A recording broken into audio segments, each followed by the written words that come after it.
Kadif Humas Polri Irjen Pol Dedy Prasetyo mengatakan pihaknya menggunakan gas air mata kedaluarsa saat tragedi kerusuhan di Kanjuruhan pada Sabtu 1 Oktober lalu. Dedy membenarkan gas air mata yang digunakan beberapa anggotanya memang kedaluarsa sejak 2021. Namun ia tak merinci total gas air mata yang kedaluarsa tersebut.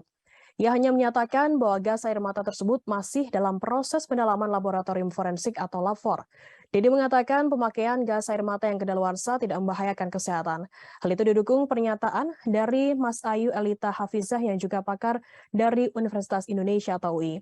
Menurut Dedy, masyarakat tak boleh menyamakan kedaluarsa gas air mata dengan kedaluarsa bahan makanan.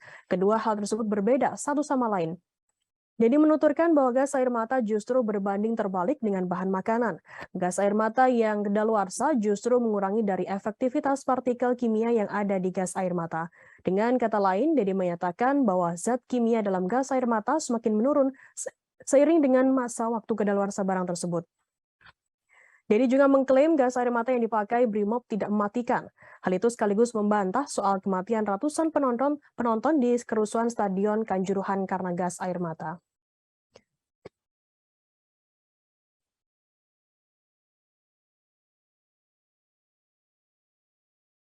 Protokol Jenewa nomor 22 tahun 93 ini sudah dikaji juga.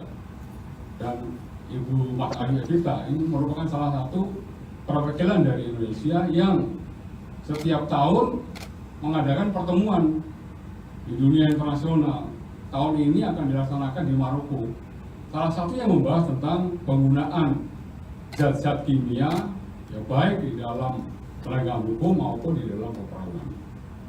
Dan perlu saya tegaskan rekan-rekan, saya juga mengutip dari pendapat dari Prof. Made Gegel, adalah guru besar dari Universitas Udayana. Beliau ahli di bidang toksiologi atau racun. Beliau menyebutkan bahwa termasuk dari Dr. Mas Ayu Elita bahwa gas air mata. Terima kasih sudah nonton. Jangan lupa like, subscribe, dan share ya.